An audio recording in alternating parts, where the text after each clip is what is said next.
friends, and welcome back to Country Girl Gaming. I'm Morgan, and today we will be touring part 2 of my Frosted Heights. If you missed the first part, I'll try to link it down below for you. The second half of my Frosted Heights is a Christmas-inspired build. I really hope you enjoy this video. Without further ado, let's begin.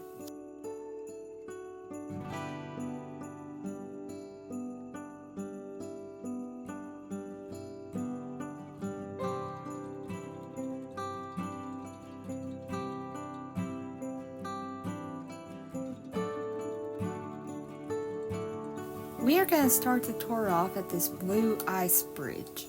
I've used a lot of the Star Path items along with some of the hot cocoa stands and the Christmas trees, the Yule goats, and I love the Vitalist Mines lanterns. I use them all over this build. These Christmas lights deer are part of the premium shop item. I love them. I use them a lot. And they do actually glow for those of you that are curious. I will do a nighttime tour in just a minute to show y'all. This half of my Frosted Heights has a much more green approach to it because of the Christmas trees, and I use the green colored Frost and Berries items on it along with the Christmas lights. Right here I've set up one of those premium shop. I really can't remember the name of it, but it's like a Christmas stand. I love the fact that it has pre-made cookies inside of it, and I feel like you could just walk up and order anything you'd like and walk down these streets with them. Here we got our hot chocolate stand right beside that, so you can come over and get you something to drink.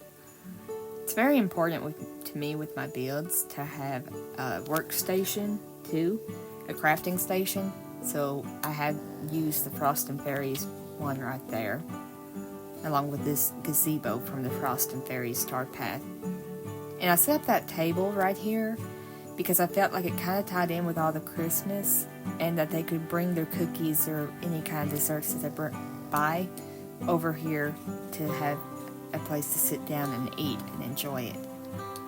As you can see, I used more of those deer along with the Vitalist Mines lanterns and presents. I love the presents.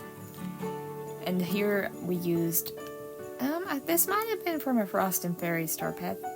I might be saying the wrong one, but it's a Star Path item. Along with the ice skates. I love the ice skating ring behind where my girl is right now. I feel like they could order them some sweets and sit on the benches and just watch people skate. The cabins you see in the background was from a Star Path, and I've used one as my main house so that I could place 2 of them in my valley. I feel like people could rent those out and enjoy this Christmas area all the time. This is sort of my Christmas village area and shopping area, so we got Kristoff's stand along with Goofy's stand right here. They could come over and get anything they might need. I've also used the swing from the Frost and Fairies Star Path, along with more of those glowing seats. And here you can see me walking back toward those cabins. I love the fact that they got snow on them. I've also used several of the snowmen that you see standing around. I really enjoy making them and standing them around in this build as well. And here is just kind of a relaxing little alcove for the entrance to one of the cabins. The cabin back here is actually the one I use for my main house on my main valley. That snowman there was part of a building quest, for those of you that are wondering where he came from. And of course I've used Olaf's clouds throughout to help make it look like it's snowing in this area 24/7. By the way, if you're wondering about the path in front of the cabins, I just used some of those stepping stones from the foliage, along with the stepping stone path you can get from Scrooge's, and kind of just layered them to make that pathing. I do know that this next section is not part of the Frosted Heights, but there's just so much snow and ice that spills over into the Forest of Valor that I used the the castle walls from the premium shop to kind of separate the section off. And I wanted Elsa's cave to be part of the build for this, so I separated it.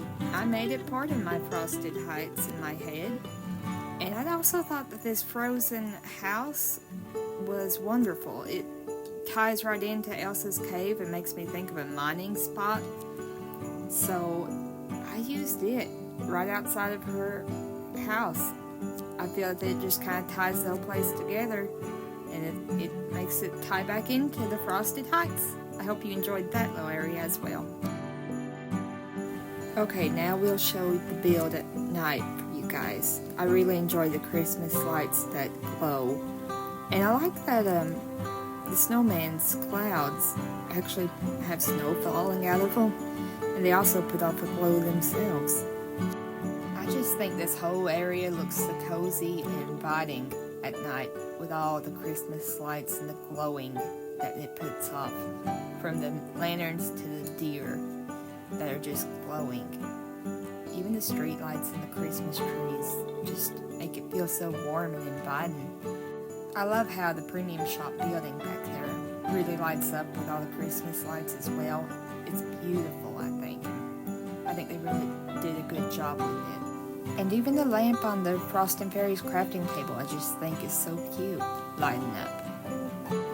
Well, I think that about covers it. I hope that this has brought you some inspiration to use in your own valleys. I really hope you enjoyed this tour, and if you haven't already, please consider subscribing. Bye!